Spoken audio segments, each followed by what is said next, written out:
and welcome back to Home Builder Tech. I'm Jenny, and I'm an account manager here at Builder Designs. And I'm Brandon, I'm data analyst here at Builder Designs, and today we're going to talk about some benchmarking.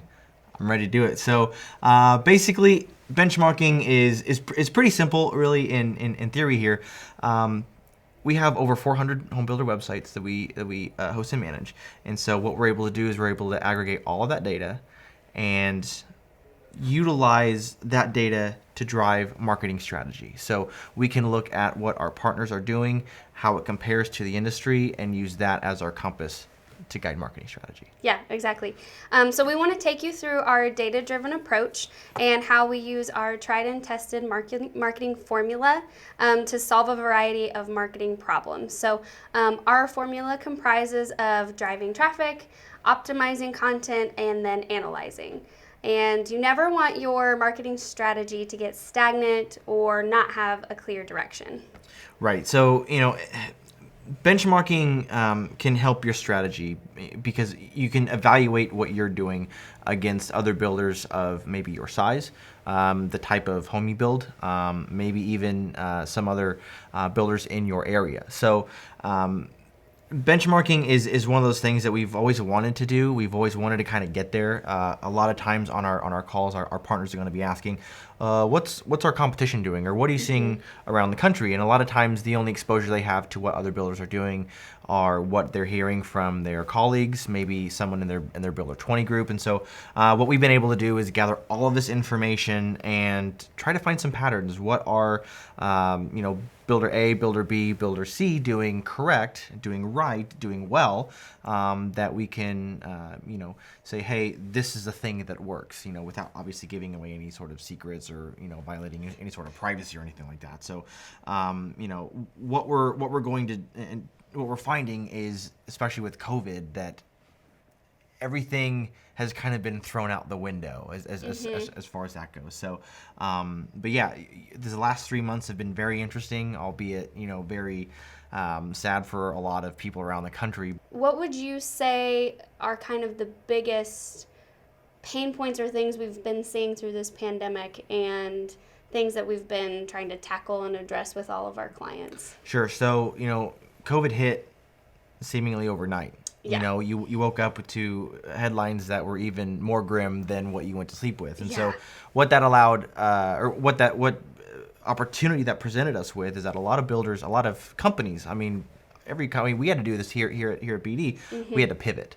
We had to change things. We had to, whatever you had planned for summer 2020, we're putting that on hold. And so if you have an infrastructure in place, that allows you to do that. So we like to say that our partners were somewhat immune to, no pun intended there, but they were somewhat immune to the economic and industry effects of COVID because they were prepared to pivot. Not that they were prepared to pivot for a worldwide pandemic, Right. Not that they're able to pivot for something horrible that was happening both from a health perspective and an economic perspective, but the buyers' worries, their fears, their wants, their needs, they all changed. We were no longer able to go out to a community and visit a model home, depending on where you were in the country.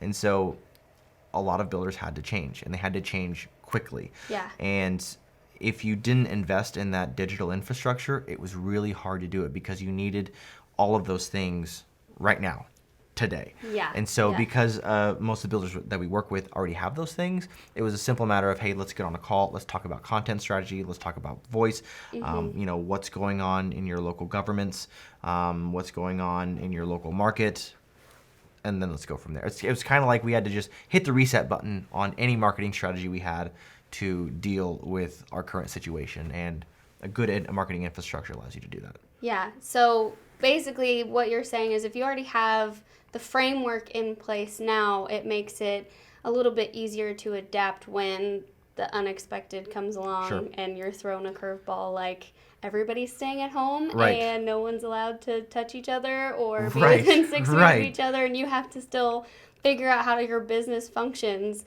in a world where everyone's at home and it's a completely online buying experience, essentially. Right, and other than, economic fallout, people being forced to stay home might have been one of the worst things to happen to the industry because Yeah. we couldn't go talk to salespeople face to face. Mm-hmm. We couldn't go see how smooth the quartz countertop may have been or Mm-hmm. the way the sunlight comes in your great room or something like that. We had to just kind of take our word for it in a way. But through different pieces of technology, we're able to close that gap a lot easier than, say, if it happened just 10 or 15 years ago. Yeah. And I think one of the things that we saw in particular, like me being an account manager working with partners directly every single day, is builders who were more willing to adapt their thinking and Sure. adopt these digital solutions are way better prepared to deal with things like a national pandemic Right. that you can't control and you have no idea what's going to happen or Yeah. when it ends. And I know that there's obviously the scare that there's going to be a second wave and all of those things. So just being able and willing to adapt and change your thinking and adopt these digital solutions really sets you up for success. Right. This should have been a wake up call to everyone that if you don't have Yeah. any sort of digital marketing infrastructure that allows you to pivot like this, then you now need one. Mm-hmm. And believe it or not, when things go back to normal, it's still going to be useful. Yeah. It's still going to be a useful tool for you, and it's going to be the tool that you really go to every month. You say, okay, what's my Facebook doing? What's my are all of our processes in our CRM, good? Or is data flowing between all of the things that data needs to flow to? Mm-hmm. And then how can we get the best business intelligence out of those things to make the right business decisions? And guess what? Your digital infrastructure can give you all of that, Yeah. not just guide you through a worldwide Yeah. horrible pandemic. So speaking of digital infrastructure, what would you say are the key components of a digital infrastructure? If someone comes to us and says, hey, I watched your talk, I want to know exactly what you're referring to as this infrastructure I need to have in place, what are the things that you would say are involved in that? So there are a number of things that can be included, and there are a number of key things that pretty much must be included. Yeah. And the first thing is a website that works. Mm-hmm. And not just a website that has pretty pictures, even though pretty pictures are incredibly important, but your website has to be accessible. Mm-hmm. We know that some clients that we work with on the website side, up to 80% of their web traffic can be mobile, which and that number keeps going up. Yeah. Who knows where desktop websites are going to be, Mm-hmm. but the majority of your web traffic is going to be mobile. What else is involved in the infrastructure? Sure. So you build this beautiful website. It's got all the bells and whistles. You have integrated it with MLS or some Zillow or Facebook, whatever. All of those leads have to go somewhere. Mm-hmm. The whole goal of everything is to drive leads. Yeah. Because you can't sell homes without leads. And so in order for you to nurture those leads, make sure you're following up on those leads. It's best if those leads go to somewhere Okay. instead of a spreadsheet or a notebook, pad or whatever. But a CRM is certainly something that has to be connected to the website. That is almost a must. You need to arm your salespeople with as much information from that website, what the potential buyer's looking for, and then a CRM can also make your life so much easier as far as making sure you create lists to follow up with certain buyers, keeping track of your communications with those certain buyers. And CRM can also help you with where your leads are coming from at the end of the month, at the end of the quarter, at the end of the year, saying, hey, this particular syndication site, this is a really good generator of traffic for us, or maybe it's not, and that allows you to make that business decision like we were talking about before, save you money and overall save you time. So a CRM is definitely a must. So so what else? What else is on the list? After your CRM, you want to make sure that all your systems are talking to each other, and everything from if you're pushing out to MLS from your website, that's obviously something that needs to be up and running and working. But also making sure different things like your CRM is actually embedded in your website. So making sure that you can backfill history once people become leads, making sure that your Facebook pixel is installed. That way you can set up retargeting ads. Your Google tags are installed for Google ads, things like that, just to make sure everything is communicating with each other. That way you don't have traffic in different silos and you don't understand, okay, so this is our social media traffic, this is our email traffic or whatever, you can see a path in which a customer may take as they go through the buyer journey. So by integrating all those things, you have a much better picture of where you can optimize things, where you have some certain opportunities, and what's working, and we can maybe put more money or put more content into. Okay, so, cool. Yeah. I know you mentioned the buyer journey. We have that listed back here too. If you're not familiar with Kyle, our graphics person, did that, and it's much better at drawing than I think you or I. So. Yeah. No, he did a great job with that. You can get kind of crazy with it too sometimes. Some of our partners utilize geofencing and making sure that is part of their marketing infrastructure as well. Okay. Having a place to store all of your content now. Shameless plug here, Builder Cloud, proprietary CMS that we built, is a really great place to keep track of inventory, floor plans, things like that. So keeping everything kind of centralized, again, kind of alludes to this idea that in times of stress, in times of sometimes violent change, we have the ability to pivot because everything is where we know it is, and we can come up with a legitimate plan to tackle whatever is in front of us here. Yeah, I think that at least from an account manager standpoint, having all of that available to me to be able to edit for a client or to upload things for them makes our partnership so much more successful too. For sure. And the good thing about this is that whether you're a big builder, small builder, whether you're on the coast, you're in the middle of the country, you can do this. It's not necessarily, it's not rocket science. It's not something that you have to really sit down and get a degree in to learn how to do. Big, small, medium, coastal, Midwestern, whether you're building townhomes, single-family homes, whether you're building, $1.5, $2 million homes, or you're building, homes for $180,000 for first-time home buyers, this marketing infrastructure comes into play at no matter where you are or what you're doing, and that allows us to paint the picture of what your marketing looks like and identifying outliers. Yeah. So you bring up a good point. Builders kind of all over the place, and we work with builders, again, as you mentioned earlier, all over the country, different build types, different sizes, different customer bases. And I know, obviously, everything we're talking about, that's all good and well, but how do I know it works? How do I know that if I implement these things, I'm going to get more leads, I'm going to see those results? So I know we wanted to reference some of our own builders and kind of talk about the problems they came to us and how we identified those pain points and then the solutions we offered them. So the first one is a builder in DFW, which, as we all know, is a huge market. Super competitive. So this particular client builds in rural areas, large homes, pretty affordable for the area. Last year sold about 400 homes, and then their goal this year is 600 homes. Right. And they've seen an immense amount of growth just in a very short time. Right. So tell us a little bit about the pain point we identified and kind of the benchmark and where we identified they should be and how we got them there. Right. So the first thing to understand how to solve a problem that a partner comes to us with is, okay, what's your goal? What do you want to do? Right. There are some builders who come to us and like, hey, we just want to get better at what we do. We don't want to necessarily build more homes. We're comfortable with where we are. We just want to get a little bit more lean as far as our marketing efforts go. Where's our best value? This particular builder says, no, we don't want that. We want to grow. Yeah. So you mentioned they went from 400 last year to they're on pace to beat the 600 this year. They were 200 2 years ago. So the amount of growth is just incredible. And obviously it's a really good market.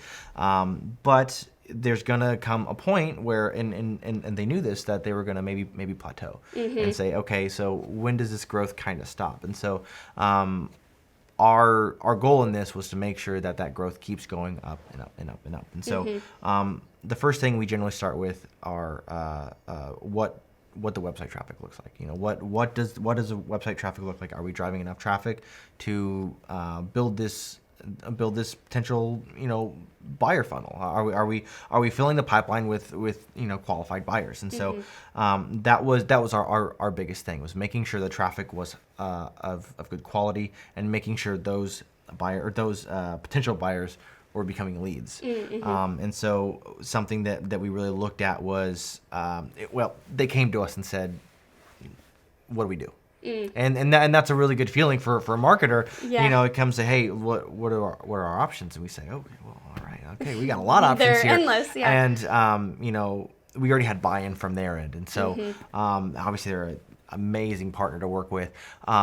But they wanted to invest in that content, and so in order to make sure that this you know, website base that they had, you know, turns into a highly qualified website base, we wanted to make sure that they had the content that they needed, the content strategy that they needed to do that. So the content strategy is basically filled up with two things. So there's the content itself, the videos, the photos, the fonts, the colors, all the, you know, really nice looking things, and then there's the context in which you use that content. So are you, you know, maybe on the fence of whether you want to buy a home or not, maybe moving out of your old home or maybe an apartment, you want to be served a different piece of content than someone who knows they want a new home, knows they want to build in this particular part of Dallas or Fort Worth. So kind of separating out those pieces of content was one of the first things that we wanted to do. And so we were able to help them invest in content, utilize whether they're, you know, this blog post was maybe more successful than this blog post,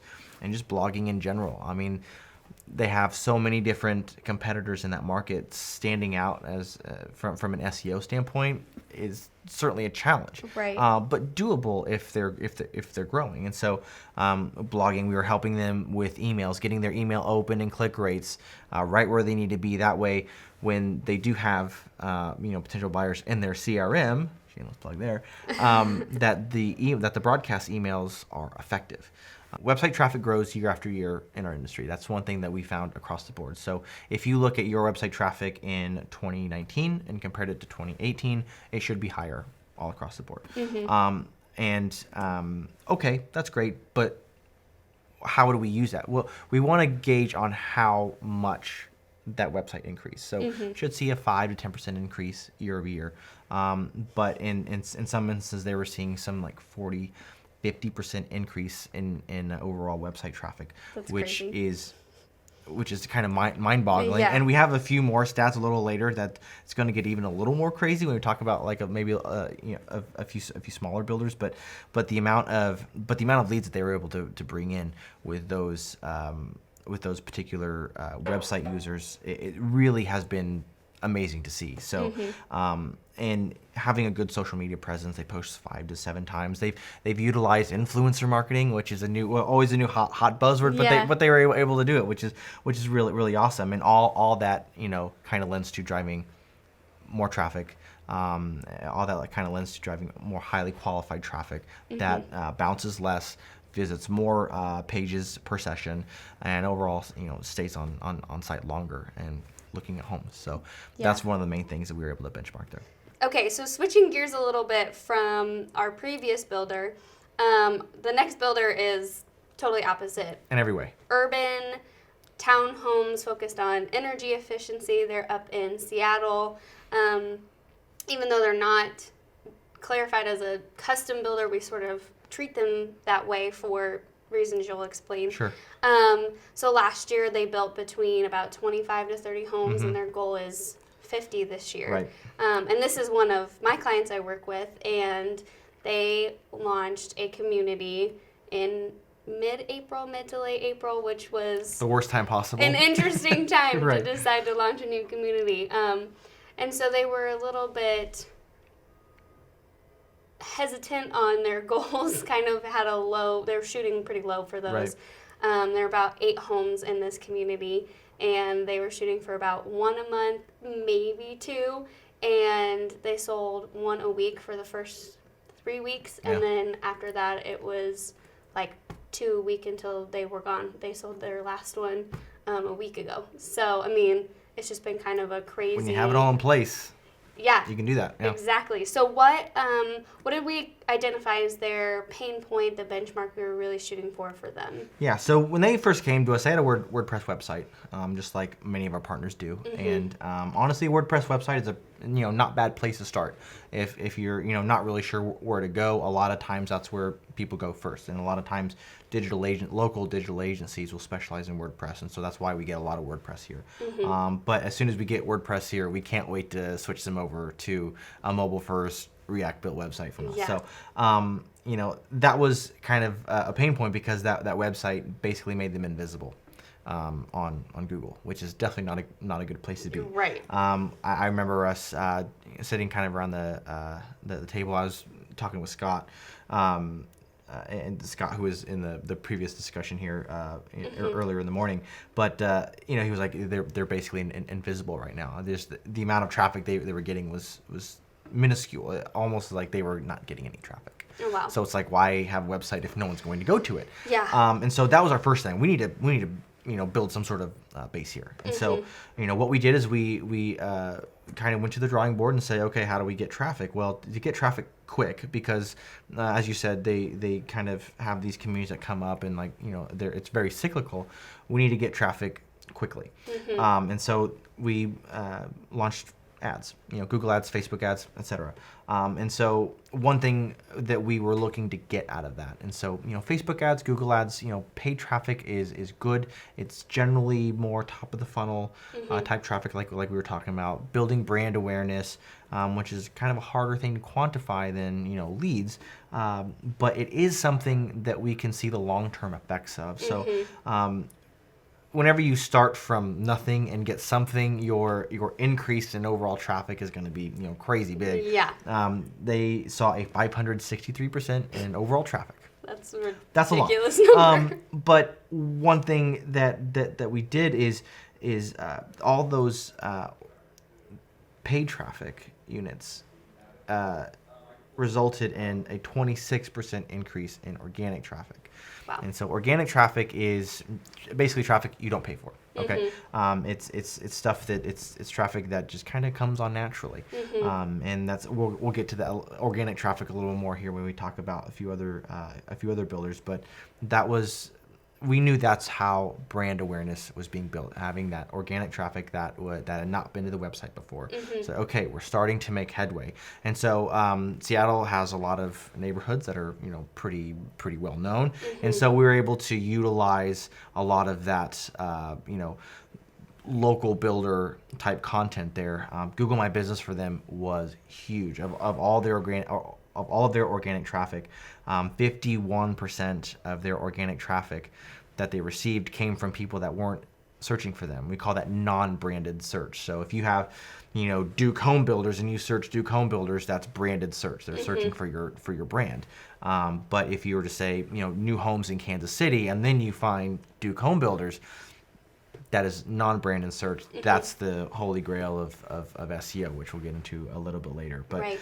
So that increase in organic traffic, a lot of that coming from Google My Business, led to a 63% increase in leads in Q1 of this year. And this builder also has an eye for growth, and so building that brand awareness. They also have an email newsletter that we try to build brand awareness. So a lot of times, instead of leads for a community, we actually kind of treat leads for their newsletter as or contacts for their newsletter as leads as well. So but yeah, Google My Business was pretty low hanging fruit for them, and it was a really easy way to kind of get them on the map, figuratively and literally. Right. And having people search for that particular product. And again, like you said, it's not a custom builder, but we kind of had to treat it like one. They have a very specific buyer in mind, and so that's how we use that content strategy. We actually utilize more of the context of that content, really more than anything, with Google My Business as well as those advertising. So you bring up a really good point about social media. A lot of our partners come to us asking, what role does social media play? I've been posting and I'm not really sure I'm gaining anything from it. And I think it's important to know that social media isn't a tool for direct leads. People aren't going to go buy a home on social media. So why is it relevant? Why is it important? Well, that's where you are telling your story. That's where people learn who you are as a builder and a company, and through the content on social media, really start to build that trust and Right. feeling confident in going to your website and absorbing all that content, filling out contact forms that then obviously turn into Sure. leads. No, you're 100% right. When we look at where leads come from, you're 100% right. Social media is a really great place to leverage a story, like you said. It's also a really great place for retargeting as well. But generally, what we found is that the majority of people convert from some sort of search engine. So whether it's they're typing in the branded search to go to the website to convert, or maybe they're clicking on a Google ad. A lot of times, it will be up towards the top there. Organic traffic is what generally converts. And that kind of hurts me to say as a social media specialist when I first started here, but that's the truth of it. We talk to a lot of different of our builders, not just these builders we're talking about now, but a lot of times when you run lead ads with the form on Facebook, a lot of times they're not qualified leads. They don't really kind of know what they're doing. So instead of trying to make Facebook and Instagram fit a certain mold, we say, okay, this is a really good time to leverage brand awareness. So a lot of times your reach, your overall your cost per thousand impressions, a lot of times is super low on Facebook if you're doing it right. So it's a really great place to get a message across. It's a really great place to fill the top of the funnel. But where we see people convert by far and away is via direct traffic or organic traffic. Absolutely. Right.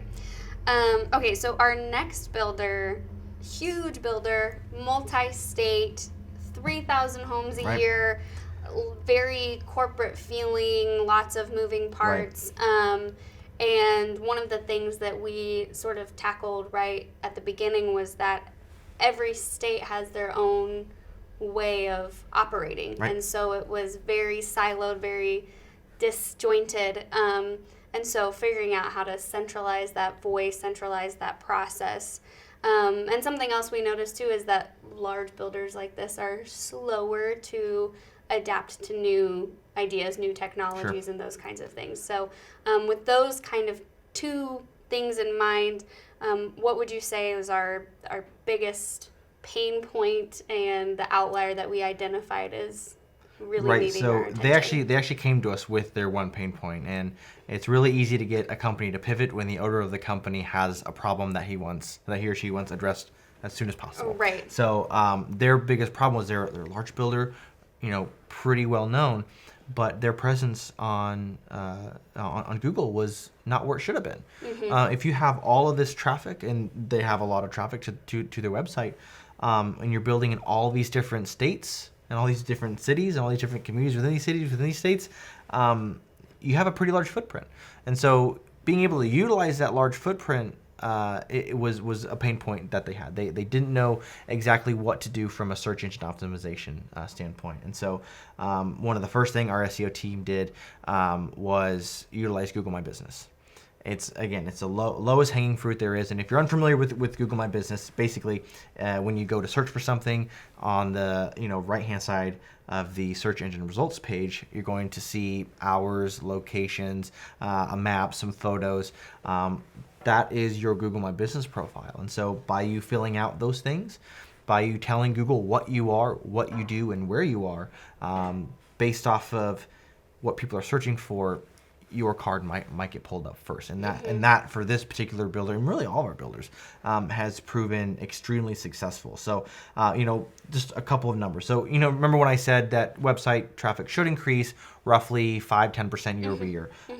Well, they had a lot more growth than that. So and so what we're going to focus on is less overall traffic and more organic traffic, because like what we said, that organic traffic is where your mid to low funnel people are. They're ready to convert. They're searching for you, or they're searching for a thing that you do. So they're searching for new homes in this place, or something similar to that. So focusing in on organic traffic, which is traffic coming from Google, they had 41% increase in organic users.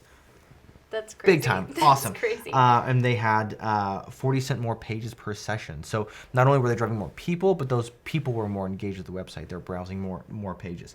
And the biggest, yes, 40% increase here, 40% increase there is good, but how are they converting? And their conversions took a 91% increase, which is what we're there for. Yeah. And it's important to note that they handled all their Facebook and all their organic social in house.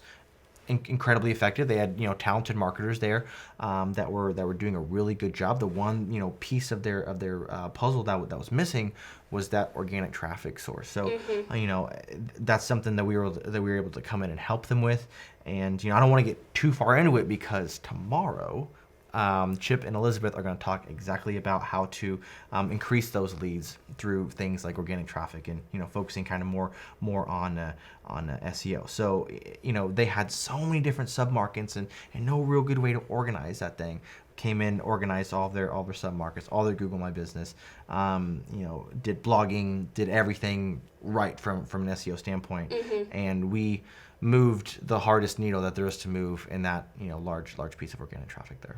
Yeah, I mean, that's a ton of moving parts together, and getting that amount of increase in website leads is insane.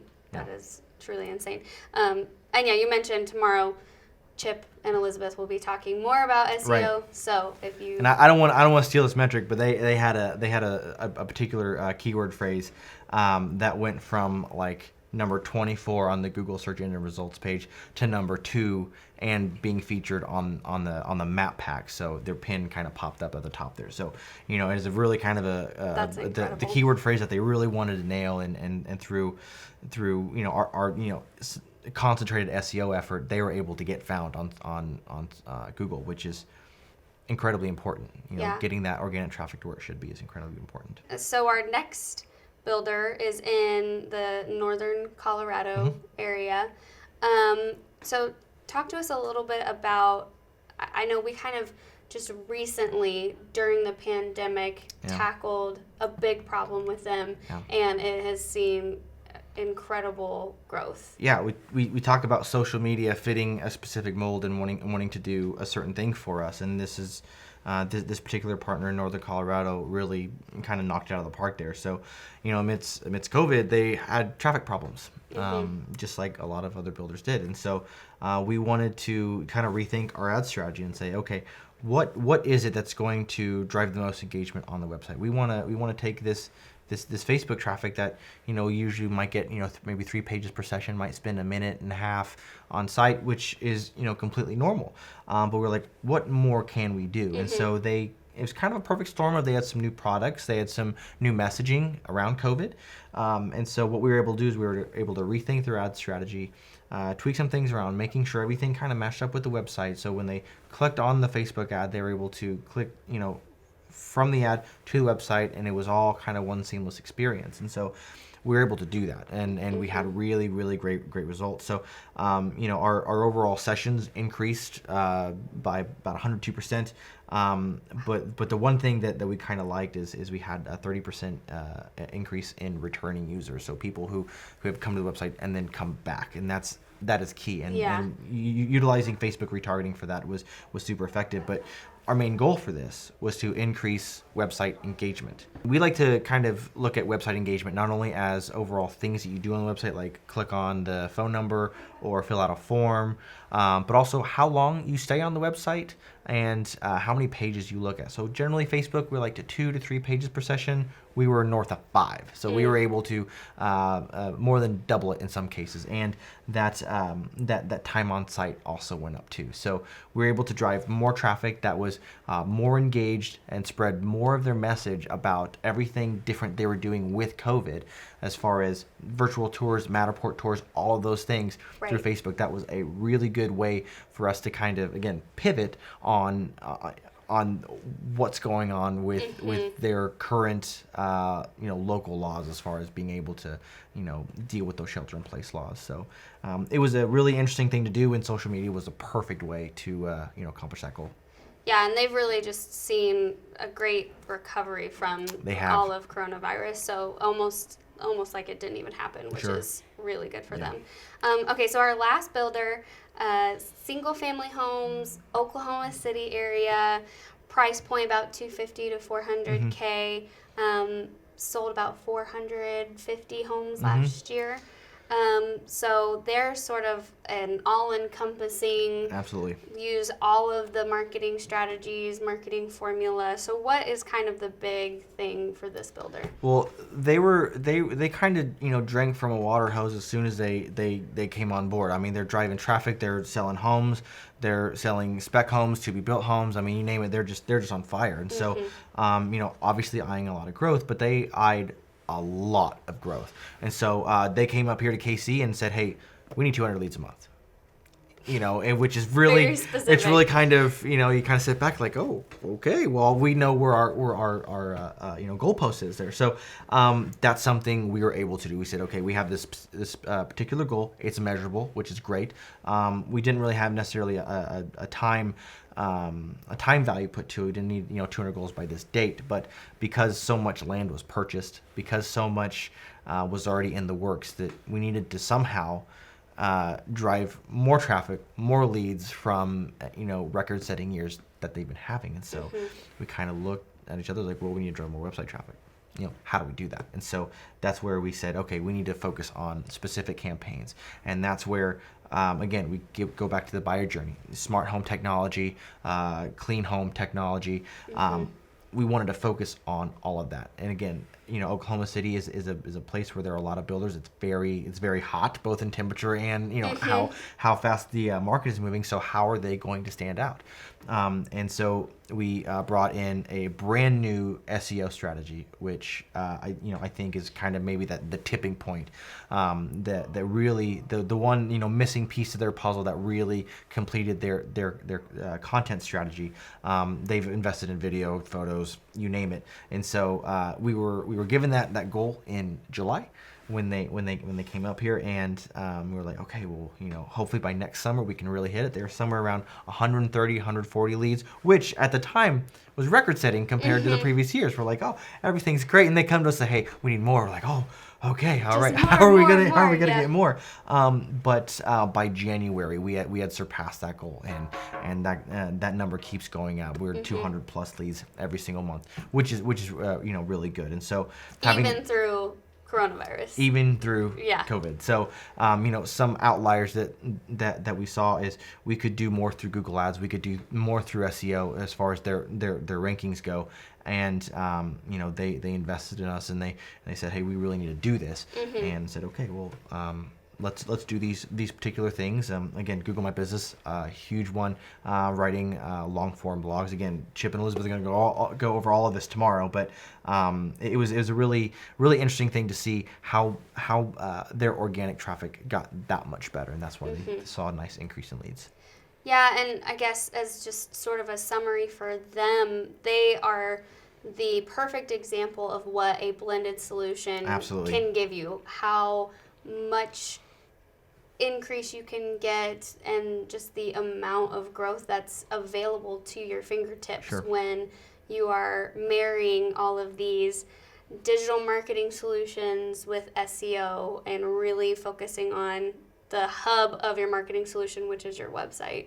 Right, and they had ownership buy-in, they had marketing executive buy-in, they had they have a marketing team that gets it, that is constantly pushing forward. So really great to work with people like that, and kind of work together for a common goal there. So Yeah, again, when a builder is able to adapt and adopt all of these things, they just have so much more success. right. So to wrap up, what are all of the things that these builders have in common that set them up for success? Yeah, kind of, going back to the beginning of the discussion, they all have mobile-first websites. They all utilize some sort of CRM. All of their infrastructure is feeding into feeding into different systems. So their Facebook is talking to their website, talking to their CRM, which is talking to Zillow or some other source there. So they have all of these things in place to navigate the very specific need that they want to accomplish. Whether it's, hey, I just want to sell more homes this year, or hey, we have this problem community that we're having a hard time pushing. We can then utilize maybe a different content strategy. But it all focus on finding outliers, finding things that aren't performing maybe as well as they should. Is your bounce rate too high for what we want it to be? Bounce rate isn't the end all be all of bounce rate isn't necessarily a bad thing. But how can we push more sessions, more session duration, more goal completions, more leads, more sales, and finding those outliers, and where maybe one number isn't performing well against the other numbers that you have. It's super important, and as you can tell, and we believe it. We wake up every day and live it, but we truly believe that those benchmarkings, those outliers are how we kind of guide our success. Yeah, so I would say one of the key takeaways is that our marketing strategy and the formula we use takes the guesswork out of your success. It is factual, it is data driven, and we are constantly looking at the numbers to help educate ourselves on where we go next and how we keep moving you forward or change directions if we're not seeing what we need to see. And the second thing is integration is key. It is. Your website is the key function of your marketing, and that's really where your strategy begins, because we can do all of the right things and be targeting the right people on Facebook. We can add all of the pretty pictures, but if when they get to your website it is not functioning well or they can't find what they're looking for, immediately you've fallen off the grid. Yeah, your website and the keywords you're trying to rank for, that defines who you are. And if who you are is not who you want to be, then that's really deep and some sort of like inspirational speech there. But that's where it starts. If you're not who you want to be on your website, then you're going to be reaching the wrong audience. And using data to drive strategy is really, data is like the bridge. It's a thing that tries to quantify a seemingly unquantifiable thing like emotion. A purchase is obviously a purchase of a home is the largest purchase someone's going to make in their lifetime, and they only do it a few times, hopefully. So, being able to attribute data to those buyer tendencies, we can then track, okay, buyers are feeling this, buyers are feeling that. And that is what allows us to go to our partners and go to the industry and say, hey, we're seeing this. This is the direction we should be going. And by the time we proclaim that we should be doing this thing, it's going to change. Yeah. It's going to be all different here in 6 months. Google's always releasing core updates. Facebook's always releasing updates. And technology is getting better and better. All the companies here at Home Builder Tech are continuing to innovate, find better ways and more impactful ways to reach their buyers. And so, that's something that, I really love the industry for. We're seeing a lot of growth. We're going super, super fast. And sometimes we don't always drive that. Sometimes it's driven by other things like COVID. So, biggest piece of advice for all this is look at your numbers. Look at your numbers. Does something seem wrong? If something does seem wrong, Google it, reach out to us, reach out to someone, and get an idea on how to fix it. Those outliers, those are the lowest hanging fruit, the quick fixes that you can make in your overall marketing strategy to help accomplish your goals. Well, thank you so much for joining me and talking through benchmarking, and thank you all for tuning in. And don't forget, tomorrow, Chip and Elizabeth will be online talking about SEO. So if that's something you haven't heard of or you heard a long time ago and you're not really sure how it's changed now. We get that all the time. Like, we want to do the SEO. How do we do the SEO? How do we do the SEO? Well, they will definitely help talk you through that and how to do SEO and sort of what it looks like today. So thank you so much for joining us, and we will see you soon.